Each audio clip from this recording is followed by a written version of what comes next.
Bonjour Richard Schembang, vous êtes chairman du groupe stratégique Smart Grid à la CEI. Alors expliquez-nous ce que c'est que la CEI. Alors la CEI est une des 3 organisations de normalisation qui est basée à Genève et dont les standards internationaux sont reconnus par les Nations Unies pour en fait simplement retirer le maximum de barrières au commerce international. D'accord. Et la CEI, c'est les standards sur tout ce qui est électrique. Ça peut être des prises de courant, des voitures, des centrales, des machines à laver, absolument tout ce qui est électrique. Et évidemment, tout ce qui est smart grid est en plein en fait, dans le champ de ce que la CEI développe. Et en fait, la CEI a développé énormément de standards, a développé des milliers de standards jusqu'à présent, depuis sa création. Mais on a identifié plus d'une centaine de standards dans l'ensemble du catalogue CEI que l'industrie des smart grids souhaite pouvoir utiliser. Et donc, on fait énormément d'efforts pour finalement arriver à avoir une offre de standards qui soit la plus utilisable possible, de façon la plus simple possible par l'industrie, éviter à l'industrie d'avoir à rentrer en fait dans le fonctionnement des organismes de normalisation et être certain aussi qu'on va être capable de faire évoluer ce portefeuille de standards et que l'industrie voit en fait dans quelle direction cette évolution va intervenir afin aussi de pouvoir caler leur propre roadmap et plan stratégique. D'accord, donc pour vous, cet événement Smart Grid Paris 2011 est important.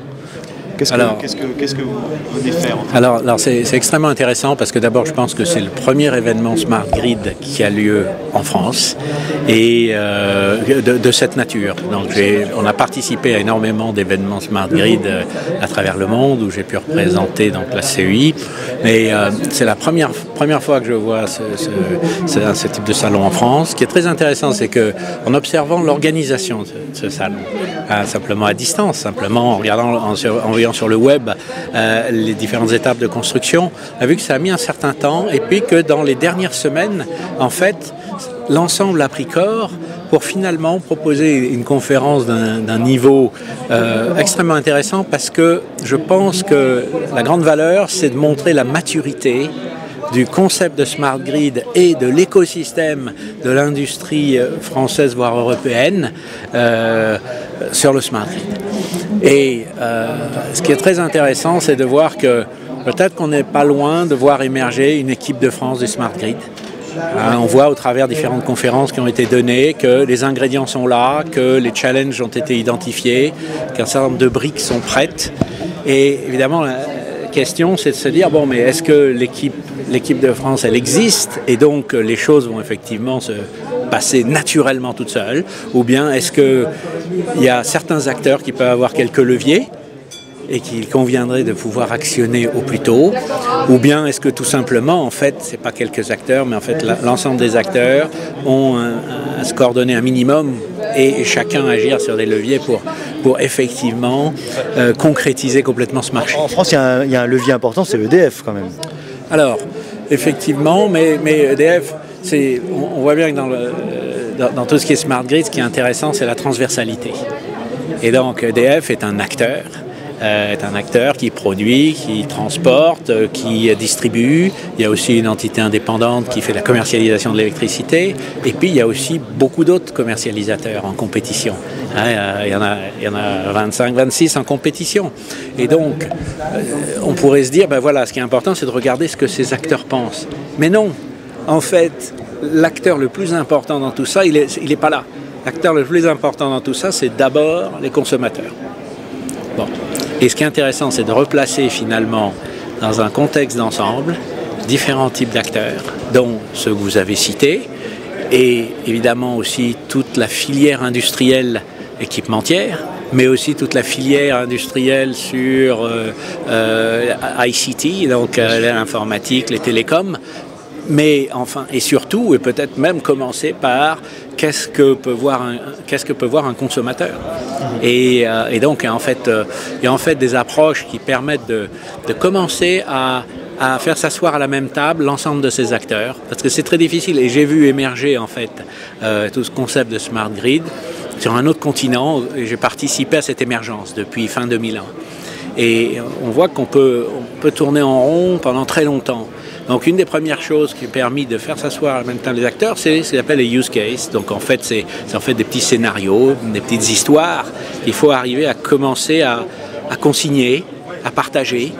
Et ça permet au moins déjà un certain niveau de... Des tests grandeur nature en fait finalement, voilà, mais même d'une certaine façon. Oui, mais même avant ça, il n'y a même pas de test. C'est même se dire finalement, cette chose dont on parle, d'abord c'est quoi? Du reste, il n'y a pas de définition. On peut pas photographier un smart grid. Non. Hein, on ne peut pas le toucher. En fait, c'est un concept qui est essentiellement un concept de modernisation d'un système électrique en lui donnant des possibilités complètement nouvelles et qui quelque part sont révolutionnaires, qui est finalement de faire que les limites du système électrique, c'est plus un compteur.